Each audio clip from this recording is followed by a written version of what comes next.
औज़ुबिल्लाहिमिनश्शैतानिर्रजीम बिस्मिल्लाहिर्रहमानिर्रहीम। अस्सलाम वालेकुम स्टूडेंट्स। आज हम पढ़ने लगे हैं ENG 508 का लेसन नंबर 11 प्रीस्पोजिशन। प्रीस्पोजिशन का जो कॉन्सेप्ट है ये किन किन फील्ड्स के अंदर पाया जाता है, सबसे पहले तो आप ये देख लें। प्रीस्पोजिशन का कॉन्सेप्ट हम स्टडी करते हैं फ़िलासफ़ी के अंदर, साइकोलॉजी के अंदर एंड लिंग्विस्टिक्स के अंदर। प्रीवियस चैप्टर में हमने पढ़ा था proposition. Proposition and presupposition are slightly different concepts. Proposition में ये होता है, वो हमारी ऐसी कुछ असम्पशंस होती हैं, ऐसी स्टेटमेंट्स होती हैं जो कि ट्रू भी हो सकती हैं, फॉल्स भी हो सकती हैं। ये ऑब्जर्वेशन और अंडरस्टैंडिंग पे डिपेंड कर रहा होता है। जैसे इसकी एग्जांपल हमने देखी थी, अर्थ रिवॉल्व्स अराउंड द सन। तो ये वाली जो स्टेटमेंट है इसका ट्रू या फॉल होना हम कैसे पता चलेगा? हम यूनिवर्स की स्टडी से ये आइडेंटिफाई करते हैं ना कि ये स्टेटमेंट ट्रू है या फॉल है। यूनिवर्स की स्टडी करेंगे फिर हमें पता चलेगा कि ये अर्थ रिवॉल्व अराउंड द सन जो स्टेटमेंट है ये ट्रू है या फॉल है। इसके बरक्स जो प्रीसपोजिशन होती हैं ये ऐसी स्टेटमेंट होती हैं जो कि तकरीबन ट्रू ही होती हैं। जैसे आपको मैं एग्जांपल देती हूँ, did you enjoy the movie. तो इस स्टेटमेंट से अगर हम प्रीसपोजिशन बनाते हैं कि मूवी देखी जा रही है, क्योंकि ऊपर सवाल पूछा जा रहा है ना कि आपने मूवी एंजॉय की, तो जाहिर सी बात है मूवी देखी गई है, तो ये सवाल पूछा गया है। तो ये जो अजम्पशंस होती हैं ये तकरीबन ट्रू ही होती हैं। इसके लिए यानी हमें वो ज़्यादा ऑब्जर्व करने की और अंडरस्टैंडिंग की ज़रूरत नहीं होती है। In any ordinary language, of course, to presuppose something means to assume it, and the narrow technical use in semantic is related to this. आगे डिफरेंट रिसर्चर्स के मुताबिक इसकी डेफिनेशन दी गई है। लीज के मुताबिक presupposition refer to the assumption implicitly made by the speaker and the listener that are necessary for the correct interpretation of utterances. It allows the freedom not to state everything in our communication. Speakers assume certain information which is already known by their listener. यानी speaker कुछ ऐसी information assume करते हैं जो कि listeners को already पता होती है, इसको कहते हैं प्रीसपोजिशन। प्रीसपोजिशन जो होती है ये रिलेशनशिप होता है टू प्रोपोजिशंस के दरमियान। तो ये भी इसकी डेफिनेशन में पॉइंट शामिल है। आगे यहाँ पे उन्होंने टू अप्रोचेस बताई हुई हैं, यानी किसी भी स्टेटमेंट से कुछ प्रीसपोज करने के लिए दो अप्रोचेस हैं। एक है सिमेंटिक अप्रोच और एक है pragmatic approach.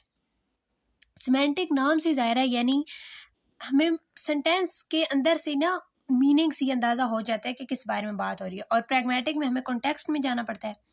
In the first approach sentences are viewed as external objects. तो ये वाला एमसीक्यूज में आ सकता है कि सिमेंटिक अप्रोच के अंदर सेंटेंस को देखा जाता है as a external object. We do not worry too much about the process of producing them or the individual of the speaker or writer and their audience. तो हमें यानी कि रिगार्डलेस ऑफ के वो हमें स्पीकर का या राइटर का या ऑडियंस का नॉलेज बेशक ना हो, यानी कौन बात कर रहा है, किससे कर रहा है, इस चीज़ का नॉलेज ना हो, फिर भी हमें बात समझ में आ जाती है। Meaning is seen as attribute of sentences rather than something constructed by the participants. इसकी मैं आपको एग्जांपल देती हूँ, यहाँ पे उन्होंने एग्जांपल नहीं दी हुई है। जैसे हम कह सकते हैं एप्पल्स आर फ्रूट्स। तो एप्पल्स जो हैं उसमें क्योंकि फ्रूट्स की सारी क्वालिटीज़ पाई जाती है ना, एप्पल एक फ्रूट है ये हम सब जानते हैं, तो इसलिए स्टेटमेंट को हम विदाउट ऑब्जर्व किए मान लेंगे कि ये ट्रू है, एप्पल्स आर फ्रूट्स। ठीक है। सेकंड अप्रोच जो है वो है pragmatic approach. Second approach view sentence as the alternatives of individual engaged in a communication act. The aim is to develop the strategies that speakers and hearer use to communicate with one another. इस approach के अंदर इसका जो main M होता है वो कुछ ऐसी स्ट्रेटजीज डेवलप करनी होती है जिससे स्पीकर और हियरर आपस में कम्युनिकेट कर सकें। Presupposition is one of the number of inferences that listener might make on the basis of what the speaker has just said. Speaker ने जो कहा होता है ना, उसकी बात से फिर जो हेयर होता है वो मीनिंग अखज़ कर रहा होता है। जैसे मैं आपको एग्जांपल देती हूँ, जैसे can you close the door या can you pass the salt. तो यहाँ पे हमें ये नहीं देखना can you close the door. तो अगर हम इसको विदाउट कॉन्टेक्स्ट में जाए देखें तो यहाँ पे हमें ये लगेगा कि किसी की एबिलिटी की बात हो रही है कि आप डोर क्लोज कर सकते हैं। लेकिन प्रैग्मेटिक अप्रोच के अंदर हमने यहाँ पे ये एनालाइज करना है, यहाँ पे सिर्फ ये नहीं कहा जा रहा, पूछा जा रहा है कि आप डोर क्लोज कर सकते हैं, बल्कि रिक्वेस्ट की जा रही है कि आप डोर क्लोज कर दें। किसी बंदे से कोई काम कहा जा रहा है, तो ये होती है प्रैग्मेटिक अप्रोच। आगे हमारे पास है प्रीसपोजिशन फेलर। अब हमारी जो प्रीसपोजिशंस होती हैं वो फेल कहाँ पे जाके होती हैं? Presupposition failure is one phenomenon that causes problem for the truth relation approach. It has been observed that using a name or definite description to refer presupposes the existence of the named or described entity. अब यहाँ पे आप example देखें, जैसे Ronald is vegetarian, ये statement है हमारे पास, statement है। अब स्टेटमेंट बी मस्ट बी, ये प्रीसपोजिशन हमारी बनती है कि रोनाल्ड जो है वो एग्जिस्ट करता है। और दूसरी भी आप एग्जांपल देख लें, फिर आगे मैं आपको एक्सप्लेन करती हूँ। The king of the France is bald, तो यहाँ पे दूसरी जो हमारे पास बनती है, इसकी प्रीसपोजिशन बनती है, वो होगी कि there is a king of France, यानी कोई किंग ऑफ फ्रांस है ना, तभी तो वो बेल्ड है।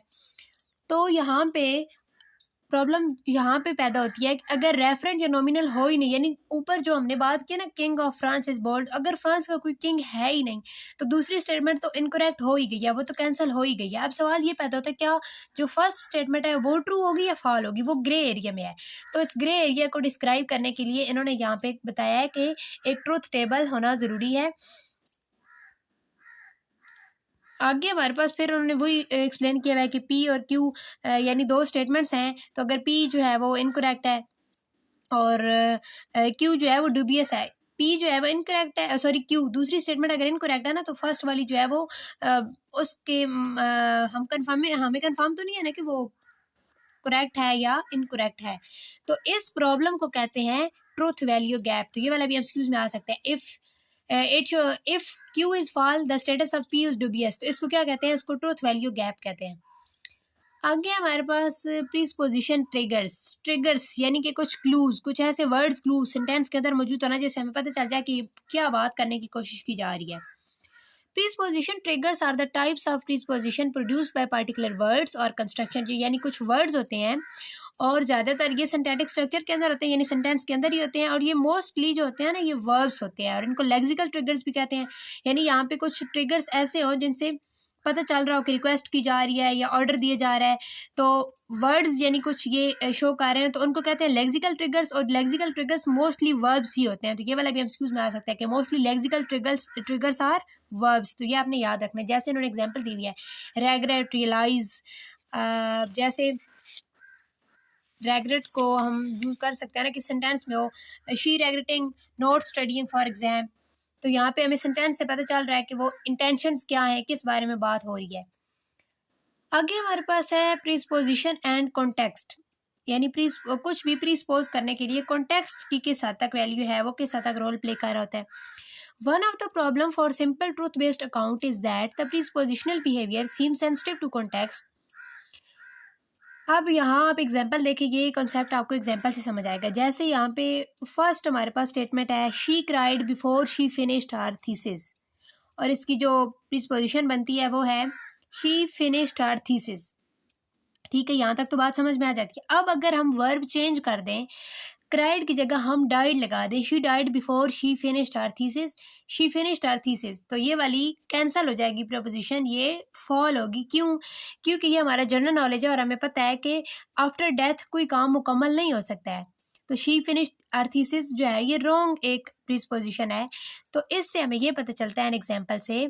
अच्छा, इसको ना ये वाली जो मतलब कंडीशन है ना कि जिसमें जनरल नॉलेज के अगेंस्ट कोई बात हो रही है, यूनिवर्सल ट्रुथ के अगेंस्ट कोई बात हो रही है, तो इसको कहते हैं डिफेजिबिलिटी। तो इसकी एग्जांपल भी इसकी डिफिनेशन भी पेपर में आ सकती है, तो इसको आपने एक दफ़ा रीड लाजमी करना है। आपने सिंपल ऊपर ये दोनों एग्जांपल देनी है। फर्स्ट जो है ना ये पॉसिबल है और सेकंड जो है ये पॉसिबल नहीं है, क्योंकि इसमें यूनिवर्सल ट्रुथ के अगेंस्ट बात हो रही है, जनरल नॉलेज के अगेंस्ट बात हो रही है, तो इसको हम कहेंगे डिफेजिबिलिटी। अब यहाँ पे उन्होंने लास्ट पे ये बताया हुआ है कि इन हमें एग्जांपल से ये पता चलता है कि जो प्रीपोजिशनल बिहेवियर है ये रिलेटेड है कॉन्टेक्स्ट से, यानी हमें कॉन्टेक्स्ट को समझ के कॉन्टेक्स्ट को मद्देनज़र रखते हुए कुछ भी प्रीसपोज करना होता है। आई होप सो आपको लेक्चर की समझ आई होगी। अगर आप चैनल पे न्यू है, अभी तक आपने चैनल को सब्सक्राइब नहीं किया तो काइंडली सब्सक्राइब कर दें। दुआ में याद रखिएगा। मिलते हैं नेक्स्ट वीडियो में। अल्लाह हाफिज़।